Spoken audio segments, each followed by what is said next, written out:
March 1980. Senior engineers arrive for final tests on the new Ford Escort. The challenge was to design the most efficient car we'd ever built. And in engineering, simple is efficient. The new Escort is a front-wheel drive hatchback with an extended boot.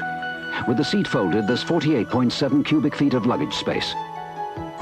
It's a very roomy car. The features that contribute most to the Escort's low running costs are its specially developed high-efficiency engines, which require a minimum of servicing. And its efficient aerodynamics are the best in its class. The 1.6 does 103.8 miles per hour.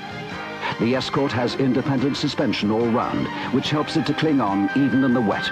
And every car undergoes a 20-stage body protection and paint process, our most efficient yet. The new Ford Escorts. Simple is efficient.